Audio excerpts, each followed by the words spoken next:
Pessoal, bom, no vídeo que eu estou a fazer agora, nós vamos parar um pouco com a nossa série das melhores partidas de todos os tempos segundo o chess.com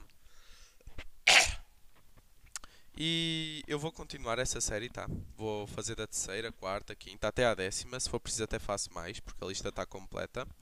E vamos analisar uma partida das melhores partidas da história de jogadores portugueses, que é a partida das Olimpíadas de Xadrez de 1996 entre a Judite Polgar da Hungria contra o António Antunes de Pretas. Vamos lá, curiosidades sobre cada um dos jogadores. A Judite Polgar, que é a que está de brancas, ela é a melhor jogadora feminina de xadrez de todos os tempos, praticamente indiscutivelmente. Assim, é supremacia total. Retirou-se de xadrez bastante recentemente. De pretas temos um grande mestre português que já se apresentou assim há bastante tempo, há uns certos anos, que é o António Antunes, que é que era um grande mestre e que tem assim jogos incríveis contra jogadores fortíssimos. Ok, sem dúvida alguma um dos melhores jogadores da história de Portugal. Então vamos lá ver. A Judith jogou, a Polgar jogou E4, temos C5, a defesa siciliana, cavalo F3, cavalo C6, D4, C toma D4, cavalo toma D4, G6, partindo basicamente para uma dragão, né? Dragão. Temos C4, entrando no sistema Maroczy, tá? Quando se joga com E4, C4 sem o peão de D4 é uma Maroczy. É muito jogado contra estas sicilianas em que se joga G6 antes de se jogar cavalo F6. E aqui o Antunes jogou um lance que à primeira vista, pelo menos para mim, parece estranho, que é cavalo F6. Porquê é que parece estranho? Porque parece que as brancas podem jogar cavalo toma C6 e depois de B toma C6, né, para não perder o roque, né? E depois levam com E5. Só que este lance é naturalmente refutado e com E5 parece que o cavalo vai ter que voltar para trás. Só que este lance é refutado porque dama A5 cheque, ataca ao rei, ataca ao peão. Este lance não faria sentido nenhum. Portanto, seguiu-se cavalo C3. Temos D6.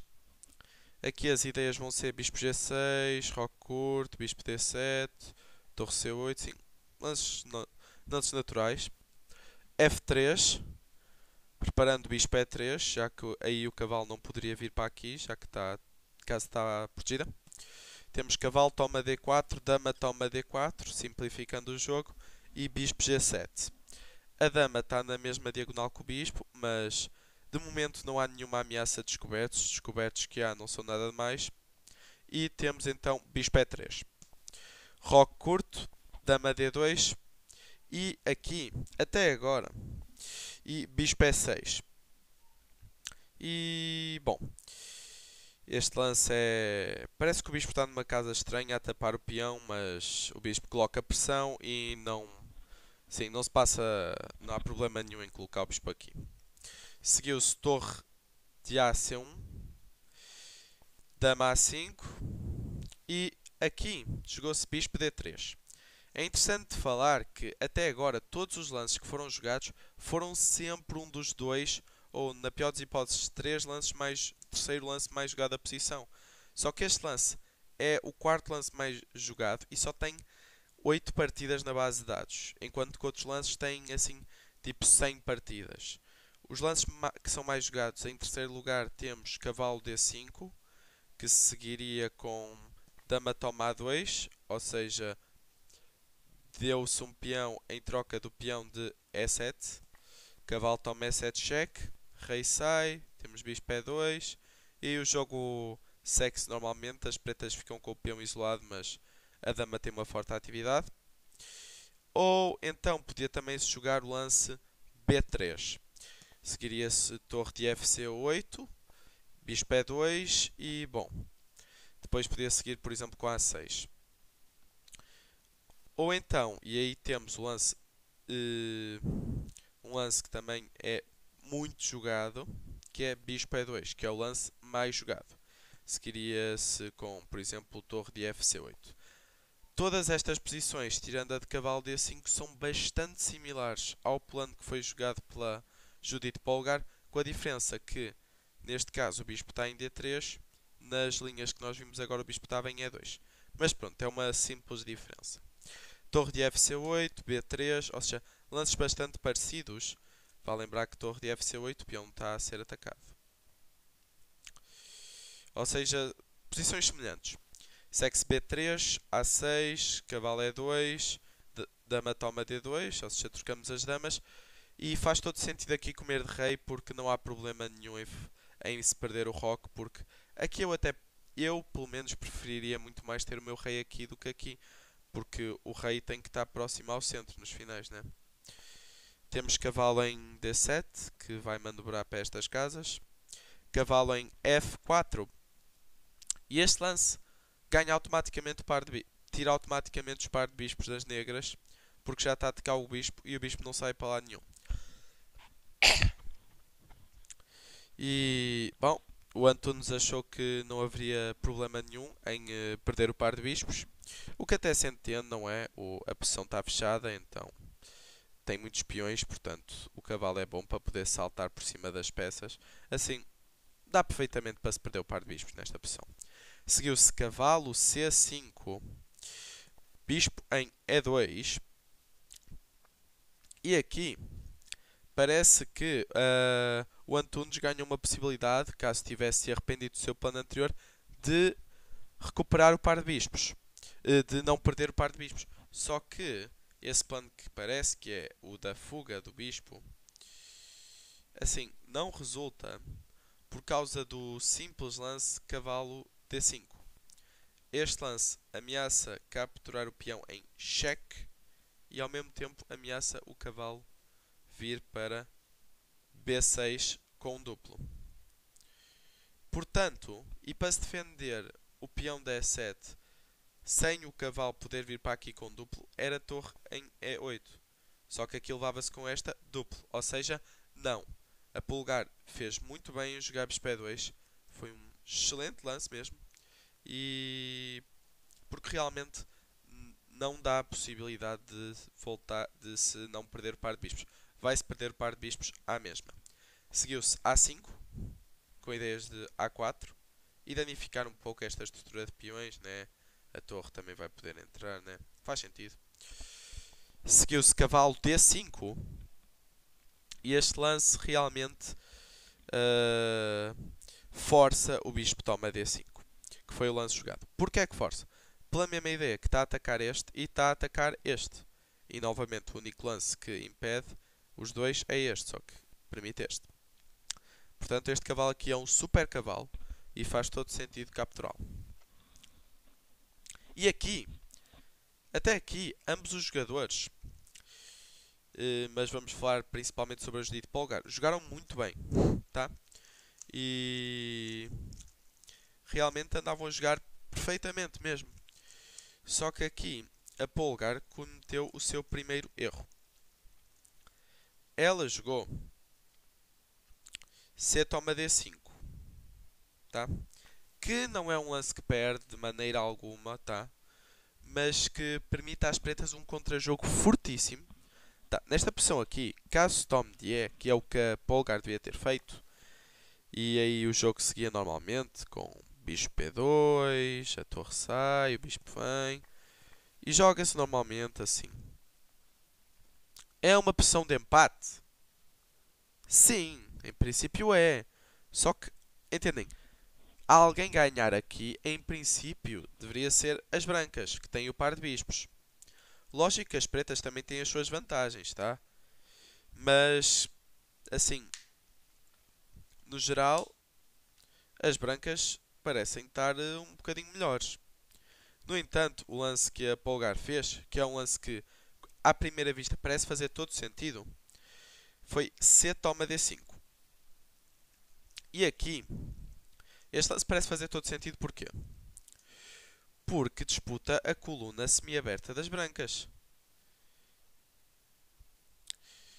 Mas, e a estrutura de peões assim parece até bonitinha, entendem? No entanto, C toma D5, além de libertar este bispo fica liberto para jogar em B4, em B5, por exemplo. No entanto, este lance tem um problema, que é um lance que cria contra-jogo para as pretas. E eu quero que vocês encontrem um lance que, em princípio, é o melhor para as pretas, tá? Quero que o encontrem. Pausem o vídeo e tentem encontrá-lo. Muito bem, o lance é A4. Porquê é que este lance é tão bom? Já vamos ver. Aqui, Polgar jogou um lance que perde automaticamente. Mas os seus outros lances, os bons lances, também não são assim nada demais. Para se ter noção, os dois melhores lances são ou Bispo toma C5, que se seguiria desta maneira aqui, C toma D5, F4, trocava-se os peões e temos uma forte atividade. Olhem para isto. As pretas têm a atividade toda. Já não há parte de bispos, é bispo contra bispo. Mas as pretas estão muito bem, mesmo. Apesar de ainda estar um pouco empatado, as pretas estão bastante bem. Ou, aqui também se podia jogar outro lance, que era bispo C4. Temos A toma B3, bispo toma B3, né? Comer de peão seria um pouco não sei, um pouco suicídio, né? As torres entrarem, muito mal mesmo. Portanto, teria que jogar bispo toma B3, H5 para estabilizar aqui a estrutura de peões das brancas, né? Agora o peão já não pode ir para G4. Tínhamos G3 para o caso de depois de cavalo toma, peão toma, depois de cheque já não haver peão nenhum para se tomar. Jogava-se B5. Assim, eu adoro esta posição das pretas. A sério, eu adoro mesmo esta posição. Parece ser muito boa mesmo para as pretas. No entanto, a Polgar jogou um lance que à primeira vista parece não ter problema nenhum, que é B4. Porquê é que ela jogou este lance? Ela não quer que o peão seja tomado, mas ela não quer jogar nem bispo C4 nem bispo toma C5, porque como já vimos não é nada mais. E B4 só tem um problema, tá? O problema que o Antunes viu e que em princípio já teria calculado antes, e que eu quero que vocês descubram o lance que o Antunes calculou. Muito bem. O lance que o Antunes fez, o lance que basicamente lhe deu a vitória, o super lance cavalo B3 cheque. Acho que agora vocês já estão a entender qual é a ideia deste lance, tá? Primeiramente, o lance é um duplo, tá? Não vale a pena tentar tirar o rei e não aceitar o sacrifício, porque senão lá se vai a qualidade. Perde-se qualidade, as pretas ficam 100% ganhas, nem há discussão. Tem que se capturar. E aqui segue-se A3, segue-se torre toma C1 primeiro, ok? Torre toma C1 primeiro. Torre toma C1, né? Para... Pronto, a torre ainda estar a fazer aqui alguma coisa. A3. E, pessoal, aqui não há maneira de travar este super peão. Este peão vai sempre chegar a A1, ok? E a torre vai ter sempre que ser sacrificada por um peão. E as pretas vão ficar sempre com qualidade para um peão, o que é completamente bom em termos de material, pelo menos. E então aqui, bom, a Polgar não tem grande coisa para fazer, mas ela ainda tenta, tá? Bispo E5. E já vamos entender a seguir qual é a ideia deste lance. Tem uma ideia interessante, só que a Polgar executou mal. Ainda que provavelmente perdesse a mesma, executou mal. Seguiu-se A2. E aqui, pessoal, a Polgar jogou Rei D3 e depois de A1 a promover para Dama. Vale lembrar que o Bispo teve sempre a atacar esta casa, tá? Ou seja, não dava para vir com a torre para aqui, né? Olha a torre no ar. Tá? Portanto, Rei D3, A1 Dama, torre toma e Bispo C6. Mas vamos lá voltar um bocadinho atrás. Aqui, a Polgar podia ter jogado Bispo C6. Podia. E era um lance que ainda dava para lutar pelo empate. Aqui teria que ser jogado... Bispo toma C6 não pode ser, tá? Acho que se nota perfeitamente, né? Olhem esta avalanche. Só para ilustrar um pouco, poderia promover-se. Estamos com uma torre a mais para dois peões, só que não são dois peões, são só dois super peões, tá? Que vão promover quase certeza absoluta. Olhem, só para isto. E depois da torre vir, jogava-se B5.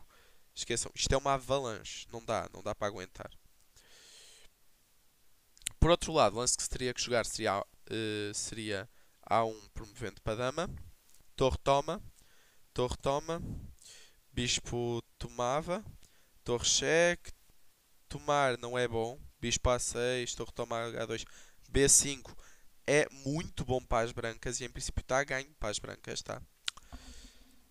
Aqui teria que se jogar. Teria que se encontrar torre B2, tá? O bispo vinha para D2, sacrificando o peão, né? O rei vinha para C4. Seguia-se aqui uns lances. Ok, entendem? E ficava-se com qualidade para um peão, ou seja, em termos de pontos, as pretas só ficavam com um ponto a mais, tá? Em princípio era ganhar mesmo, mas dava para lutar perfeitamente. A Polegar podia lutar pelo empate. No entanto, falhou o bispo C6 logo e primeiro jogou rei D3. Primeiro jogou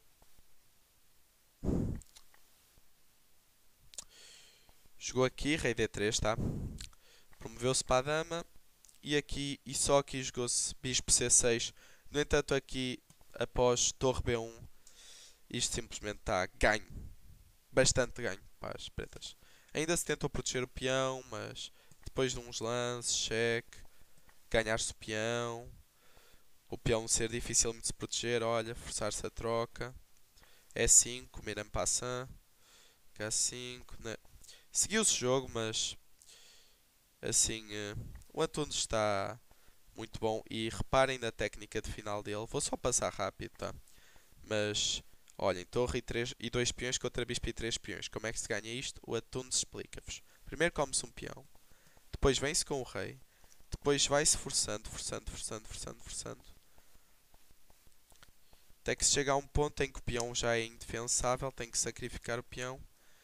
Aqui, quem dera às brancas o bispo estar aqui para se poder tomar e ser bispo contra a torre, só que nunca se poderia chegar a essa posição, né? O Antunes não iria permitir e o bispo está atacado.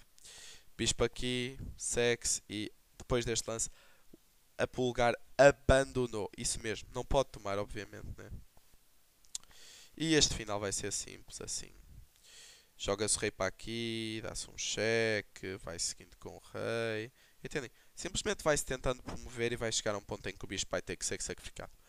E pessoal, foi assim que em 1996 o António Antunes, um português, conseguiu vencer a melhor jogadora feminina da história do xadrez. Muito bom, pessoal. O meu próximo vídeo, em princípio, vai ser o Aronian contra Anand, tá? A imortal do Anand, que foi jogado em 2013 e que é a terceira melhor partida de todos os tempos, segundo lá os gajos do chess.com. Até aí, deixem o like, subscrevam e tchau!